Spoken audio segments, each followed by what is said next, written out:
करीब 1.5 ਮਹੀਨਿਆਂ ਤੋਂ ਕਰਨਾਲ ਜੇਲ੍ਹ ਵਿੱਚ ਬੰਦ ਨੌਦੀਪ ਕੌਰ ਨੂੰ ਸ਼ੁੱਕਰਵਾਰ ਨੂੰ ਯਾਨੀ ਕਿ ਕੱਲ ਰਾਤ ਨੂੰ ਹਾਈ ਕੋਰਟ ਦੇ ਆਦੇਸ਼ਾਂ ਤੋਂ ਬਾਅਦ ਰਿਹਾ ਕੀਤਾ ਗਿਆ।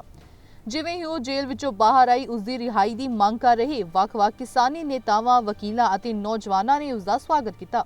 ਜੇਲ੍ਹ ਤੋਂ ਬਾਹਰ ਆ ਕੇ ਨੌਦੀਪ ਕੌਰ ਨੇ ਕਿਹਾ ਕਿ ਸਰਕਾਰ ਨੂੰ ਚਾਹੀਦਾ ਹੈ ਕਿ ਉਹ ਕਿਸਾਨਾਂ ਦੀ ਆਵਾਜ਼ ਸੁਣੇ। जी हाँ, किसानी अंदोलन विच किसानां दी होर जित हुई। करनाल जेल विच बंद नौदीप कौर जेल विचों रिहा हो गई है। इस दौरान नौदीप कौर ने कहा कि वो मुड़ तो किसानां दे संघर्ष विच मोढे नाल मोढा जोड़ के खड़ी होवेगी। तुहानूं दस दईए कि नौदीप कौर नूं 12 जनवरी नूं हरियाणा पुलिस वल्लों गिरफ्तार किया गया सी। उस ते पुलिस मुलाजमां ते हमला करन अते होर कई दोष लगाए गए सी। सोनीपत पुलिस ने उस दे खिलाफ कई धारावां विच केस दर्ज किया सी। नौदीप कौर दे करनाल जेल विचों बाहर आउण तो बाद दिल्ली सिख गुरुद्वारा प्रबंधक कमेटी के प्रधान मनजिंदर सिंह सिरसा भी करनाल जेल पहुंचे। इस मौके मनजिंदर सिंह सिरसा ने नौदीप दा जेल विच रिहा होण मौके फुल्लां दा हार पा के स्वागत किया।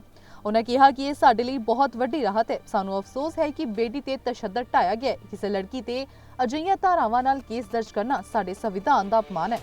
आओ सुणदे हां की कहना है दिल्ली सिख गुरुद्वारा प्रबंधक कमेटी के प्रधान मनजिंदर सिंह सिरसा दा, जो कि 12 जनवरी से अरेस्टेड थी, जिसके ऊपर 307 जैसी सारी संगीन धाराएं लगाई गई, लूट सूट की हर तरह की धारा लगाई गई। हमें अफसोस है कि एक बेटी के साथ इस तरह का अत्याचार हुआ और हम धन्यवाद भी करते हैं जुडिशरी का, जिस पे हमें पूरा विश्वास है। और आज जज साहब ने उनको तीसरे केस में भी जमानत दी और जमानत देते वक्त उन्होंने कहा है कि बड़ी थिन लाइन होती है प्रोटेस्ट के बीच में, और प्रोटेस्ट को ये बताना कि अग्रेसिव हो गया या तोड़फोड़ होगी, इसके बीच में बड़ी थिन लाइन है। और मैं आज उसकी डिस्कशन नहीं करूंगा, जज साहब ने कहा, लेकिन मैं ये ट्रायल के दौरान देखेंगे। लेकिन इसको नौदीप कौर को तुरंत में जमानत, एक बेटी के साथ मैं जरूर कहना चाहता हूं कि ये बेटी के साथ अन्याय है और अत्याचार है। देखिए, बच्चियां सबकी हैं, लेकिन इस तरह से ऐसे खतरनाक धाराओं के अंदर किसी बच्ची को ऐसे मुकदमा दर्ज करके उसको बंद किया जाए, ये संविधान की भी धज्जियां उड़ाने वाली बात है।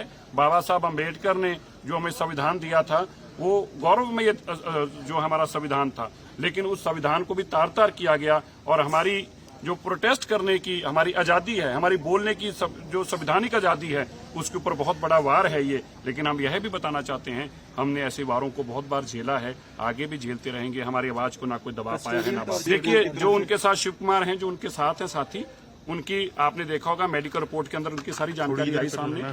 और मेडिकल रिपोर्ट में चंडीगढ़ से जो सीएमओ थे, उन्होंने यह तक लिखा रिपोर्ट में कि अभी तक भी ग्रीवियस इंजरीज हैं, अभी तक भी, मतलब अभी तक भी नील पड़े हुए हैं, चला नहीं जा रहा, चोटें आई हैं, और वो भी 1 महीने बाद भी। तो आप समझ सकते हैं कि अगर हाई कोर्ट ने 1 महीने बाद भी मेडिकल करवाया तो उसमें भी इतनी संगीन चोटें आई, और उसके बाद ही जज साहब ने उनको तुरंत चंडीगढ़ हॉस्पिटल में रेफर किया और चंडीगढ़ में उनका इलाज हो रहा है।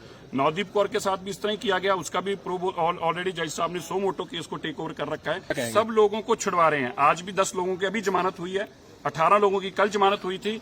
अभी तक लगभग 74 लोगों की जमानत हो चुकी है। और हर जमानत में एक बात सामने क्लियर आ रही है कि इन लोगों का कोई रोल नहीं है, ये ग्रीवियस इंजरी नहीं है कोई, इनके ऊपर जबरदस्ती ये धाराएं लगाई गई हैं। और चाहे वो कोई भी हो, मैं ये कहना चाहता हूं, बेइंसाफ लोग बेइंसाफ हैं, चाहे वो किसी भी तरीके का अत्याचार किया होगा। दिल्ली से गुरुद्वारा मैनेजमेंट कमेटी उनकी लड़ाई लड़ रही है, और खाली बेल तक नहीं है, हमने उनको बरी भी कराना केसों में से, और उनका केस भी लड़ेंगे। इस दौरान तुहानू दस दिए कि मजदूर अधिकार कारकुन दी 23 साला लड़की नौदीप कौर नूं कल दोपहर नूं पंजाब अते हरियाणा हाई कोर्ट वल्लों नौदीप कौर दे विरुद्ध दर्ज तीजी FIR तहत जमानत मिल गई सी।